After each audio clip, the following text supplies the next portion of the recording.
Hello बच्चों, इससे पहले हम लोग लास्ट चैप्टर में स्लाइड प्रेजेंटेशन के बारे में पढ़े हैं, जिसके में हम लोग पढ़े कि पावर पॉइंट की मदद से हम लोग किस तरह प्रेजेंटेशन सॉफ्टवेयर की मदद से प्रेजेंटेशन को स्लाइड के माध्यम से हम लोग बना सकते हैं। अलग अलग तरीके हैं, उसमें कई सारे अलग अलग कंप्यूटर में के स्क्रीन का वीडियो आप लोग को शेयर किया गया था, तो उसको देखे होंगे। अभी हम लोग आगे बढ़ते हैं, तो इस वीडियो में हम लोग एक टर्म के बारे में पढ़ेंगे जिसका नाम है एल्गोरिथम। प्रोग्रामिंग लैंग्वेज में एल्गोरिथम का बहुत ही इम्पोर्टेंट है। जैसे कि इसको हम दूसरे तरीके से समझते हैं, किसी काम को करने के लिए जब हम लोग प्लानिंग करते हैं, हम लोग के घर में कोई फंक्शन वगैरह होता है या कोई छोटा सा बर्थडे पार्टी ऑर्गेनाइज करना है या कोई भी छोटा सा काम है, जब आपको लगता है कि इसको सॉल्व करना है या अभी छोटी सी इससे पहले भी आ जाते हैं, तो जैसे मैथ्स का प्रॉब्लम है, कोई प्रॉब्लम अगर आपके टीचर आपको देते हैं, आप उसको प्रॉब्लम को जब मिलता है तो उसके बाद क्या करते हैं, उसको सॉल्व करना शुरू करने से पहले उसको हम लोग एक प्लानिंग बनाते हैं। पहले क्वेश्चन को समझते हैं, क्वेश्चन है क्या, फिर उसके बाद क्वेश्चन को समझने के बाद हम लोग ये प्लान करते हैं इस क्वेश्चन को सॉल्व कैसे करना है। पहले ये स्टेप करना है, फिर उसके बाद ये स्टेप होगा, फिर ये स्टेप होगा, और उसके बाद हम लोग एक्चुअल में उस प्रॉब्लम को सॉल्व करते हैं। सॉल्व करने से पहले हम लोग उसको प्लानिंग करते हैं। तो वो जो प्लानिंग है, वही प्लानिंग स्टेप वाइज मैनर में जो प्लानिंग की जाती है, इसी को हम लोग एल्गोरिथम कहते हैं। तो इसी को हम लोग कई अलग अलग स्टेप में हम लोग समझते हैं। अब अभी जैसे बताया गया कि आपके घर पे अगर कोई फंक्शन है या बर्थडे पार्टी ऑर्गेनाइज करना है, तो उसके लिए क्या है, पहले आप प्लानिंग करेंगे कि किस डेट को बर्थडे है, पहले वो डेट तो फिक्स ही है। उसके बाद फिर जितने भी गेस्ट लिस्ट हैं उनका हो गया कि कितने लोग आएंगे।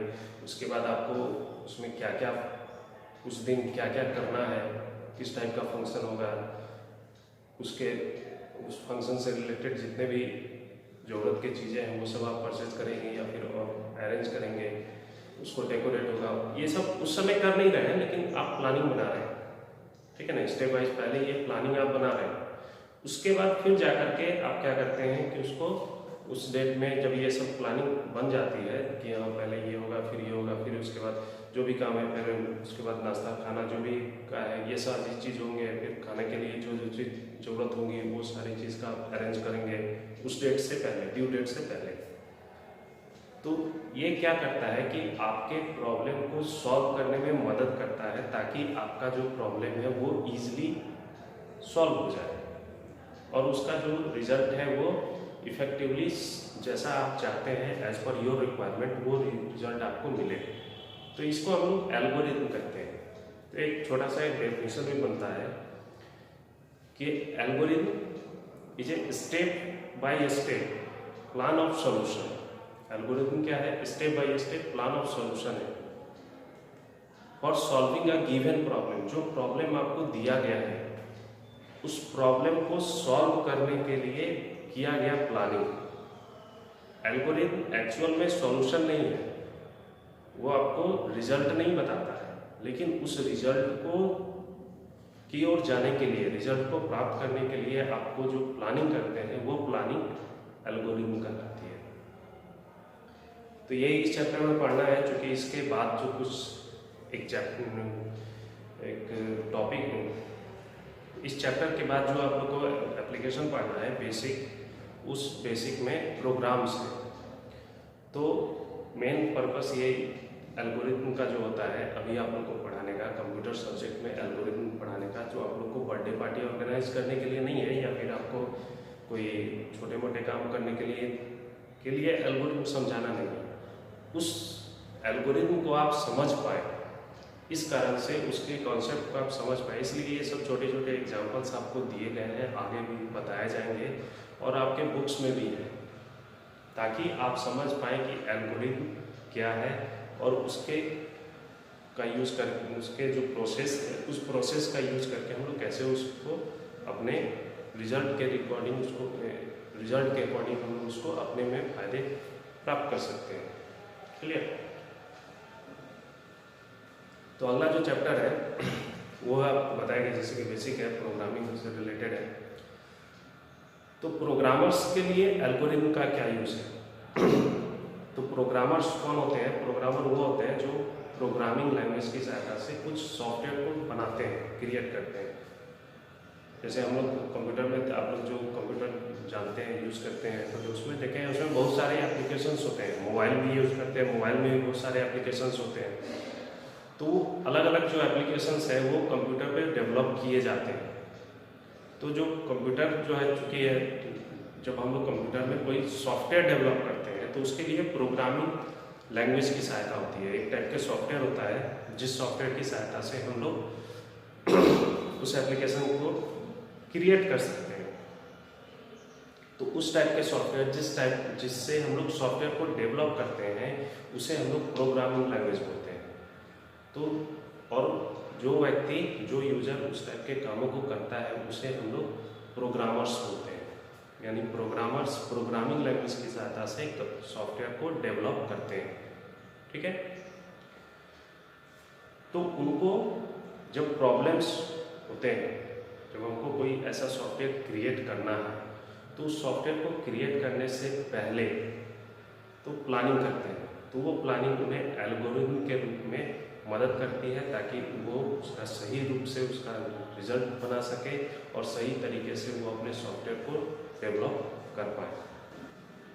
एल्गोरिथम के कुछ कैरेक्टरिस्टिक्स होते हैं, जैसे जितने भी एल्गोरिथम्स हैं वो सभी एल्गोरिथम उसके वो डेफिनिट होता है। मतलब कि क्या हो गया डेफिनिट का, कि वो उसके जितने भी स्टेप्स हैं सभी स्टेप प्रिसाइज हैं और रिजल्ट ओरिएंटेड है। जैसा हम अपना रिजल्ट चाहते हैं उसी के अकॉर्डिंग वो काम करता है। अगर हम कोई एल्गोरिथम बनाए हैं, उसके कुछ स्टेप्स हम बना के रखे हैं कि इस स्टेप का यूज़ करके हम करेंगे, तो वो स्टेप जो होगा वो सिर्फ रिजल्ट ओरिएंटेड होगा, प्रिसाइज होगा।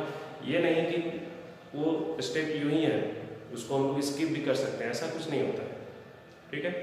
उसके बाद उसमें जितने भी स्टेप हैं वो नंबर ऑफ स्टेप जो होते हैं वो फाइनाइट होते हैं। यानी कि कोई प्रॉब्लम है, उस प्रॉब्लम को सॉल्व करने से पहले जो हम प्लानिंग किए, यानी कि जो एल्गोरिथम हम प्लान किए, एल्गोरिथम बनाए, वो जो एल्गोरिथम होगा उसके जितने भी स्टेप हम किए हैं कि पहले ये होगा, फिर उसके बाद ये होगा, फिर ये होगा, फिर बाद में जा करके हम अपने रिजल्ट को प्राप्त कर सक पाएंगे। तो वो जो स्टेप बनाए हैं, नंबर ऑफ स्टेप, वो फाइनाइट होगा। वो जब एक बार हम प्लानिंग कर लिए हैं और आपकी प्लानिंग सही है तो वो स्टेप कम या ज़्यादा नहीं होगा। ये एल्गोरिथम के कैरेक्टरिस्टिक्स हैं। उसके अलावा जो भी एल्गोरिथम होते हैं उसमें जो अलग अलग टाइप के एल्गोरिथम होंगे, यानी जितने भी जैसे भी प्रॉब्लम्स हो वो सभी प्रॉब्लम्स में अलग अलग टाइप का एल्गोरिथम लगेगा, स्टेप्स अलग अलग होंगे। तो उसमें इनपुट्स भी होंगे, कुछ एल्गोरिथम में इनपुट्स होंगे, कुछ में नहीं भी होंगे। तो अगर इनपुट्स हैं तो कितने इनपुट हैं ये भी एल्गोरिथम में ही डिफाइन हो जाता है। जैसा कि अगर हमको 2 नंबर को जोड़ना है तो हम क्या करेंगे, सबसे पहले अगर इसमें आपको ऐसा क्वेश्चन है कि एल्गोरिथम बनाइए जिसमें 2 नंबर को जोड़ा जाए, तो उसमें क्या करेंगे? उसमें क्या करेंगे, सबसे पहले पहला नंबर लेंगे, उसको पेपर पे लिखेंगे। उसके बाद क्या करेंगे, दूसरा नंबर लेंगे, उसको पेपर पे लिखेंगे। ठीक है। उसके बाद क्या करेंगे, दोनों को जोड़ देंगे, ऐड कर देंगे, सम कर देंगे, जो भी टोटल होगा उसको डिस्प्ले करा देंगे। ठीक है। तो ये चौथे स्टेप में आपका जो प्रॉब्लम है वो डिस्प्ले हो जाएगा, हमारा रिजल्ट हमें मिल जाएगा चौथे स्टेप में। ठीक है ना। तो ये हम क्लियर है, ये हमारा स्टेप है। अभी हम ऐड नहीं किए, ये हम एक प्लानिंग बनाएंगे। 2 नंबर को जो ऐड करना है तो क्या करेंगे, पहले पहला नंबर लिखेंगे, फिर दूसरा, फिर उसको ऐड करेंगे, फिर उसके बाद उसको डिस्प्ले कर देंगे। ठीक है। तो ये एक स्टेप हो गया हमारा, ये 4 स्टेप में हमारा एल्गोरिथम बना है। तो ये कम ज़्यादा नहीं हो सकता है। ठीक है। इसका जो स्टेप है वो हर स्टेप रिजल्ट ओरिएंटेड है। जो जैसा हम अपना प्रॉब्लम को सॉल्व करना चाह रहे हैं, आंसर लाना चाह रहे हैं, वो उसी पर जा रहा है। ठीक है। उसके बाद आता है इनपुट। तो वो इनपुट है, चूंकि 2 नंबर को ऐड करना है तो 2 नंबर में हमको क्या चाहिए, 2 इनपुट चाहिए, 2 अलग अलग नंबर चाहिए जिसको हम लोग ऐड करेंगे। तो वो हमारे लिए इनपुट है। तो नंबर ऑफ इनपुट भी क्या है, वो भी फाइनाइट होगा, वो फिक्स रहेगा कि हाँ इतना ही इनपुट इसमें यूज होगा। उसके बाद आउटपुट है, यानी कि हर एल्गोरिथम में का आउटपुट होगा ही। अगर किसी काम का कोई रिजल्ट ही नहीं है तो ऐसा काम हम लोग करेंगे क्यों, वैसा प्रॉब्लम हम सॉल्व क्यों करेंगे जिसका कोई रिजल्ट ही ना निकले। ठीक है। तो हर एल्गोरिथम का अपना एक रिजल्ट होता है और इफेक्टिव तो होता ही है अगर हम इस, और ये बहुत सारे टाइम को बचाता है, ठीक है। तो इस चैप्टर में अभी और भी कुछ स्टेप्स दिए हुए हैं पेज नंबर 54, 55 में, और उसके आगे कुछ एप्लीकेशन, कुछ अलग अलग एग्जाम्पल्स हैं जिनका स्टेप्स आपको दिया गया है, ठीक है। तो उसको आप लोग देखिएगा, फिर हम लोग आगे अगले वीडियो में देखते हैं।